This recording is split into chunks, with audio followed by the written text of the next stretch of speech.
मिळवून देण्यासाठी सत्ताशाही, न्यायासाठी सत्ताशाही, भ्रष्टाचार उघड करणार सत्ताशाही, लोकांच्या कल्याणासाठी सत्ताशाही, लोकजागृतीचे माध्यम सत्ताशाही, लोकशाही टिकविण्यासाठी लढाई म्हणजे सत्ताशाही, शासन प्रशासनाला कर्तव्याची जाणीव करून देणार सत्ताशाही. चालू घडामोडीचे अपडेट मिळवण्यासाठी सत्ताशाहीच्या YouTube चॅनलला आजच सबस्क्राईब करा.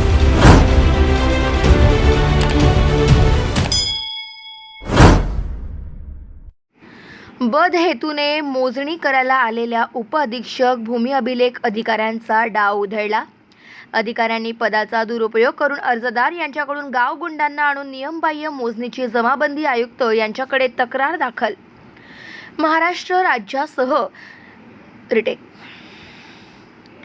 महाराष्ट्रासह राज्यात भूमी अभिलेख कार्यालयामध्ये कागदपत्रांची हेराफेरी करून शेताची चुकीची मोजणी करून नागरिकांना बद हेतूने त्रास देण्याचा गोरखधंदा, आपला अधिकाराचा गैरवापर करून नियमबाह्य कार्यवाही, स्वतःचं हित जोपासत मोजणी करण्याकरिता उपअधीक्षक भूमी अभिलेख विभाग सरसावल्याचं चित्र दिसून येत आहे.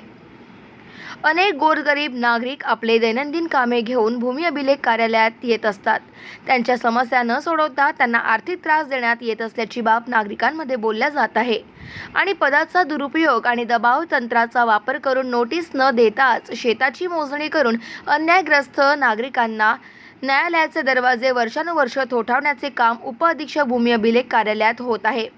मोजणी नोटीसमध्ये व्ही.डी. जाधव यांचे नाव अधिकार नसताना सुद्धा हा अधिकारी कळसा येथे मोजणी करायला आला होता. तेव्हा त्यांना विचारले की आजूबाजूच्या लोकांना मोजणीची नोटीस दिली का, त्यावर ते उत्तर देऊ शकले नाही. आणि अर्जदार सूचक यांनी गावगुंडांना बद हेतूने आणून मोजणी करण्याकरिता आले असता त्यांचा डाव उधळून लावला गेल्यामुळे आजूबाजूच्या लोकांचे मोजणीमुळे होणारे नुकसान टाळले. उपअधीक्षक भूमी अभिलेख कार्यालय दिग्रसची मागील 4 वर्षापासून SIT मार्फत चौकशी करण्याची मागणी नागरिकांकडून व्यक्त होत आहे.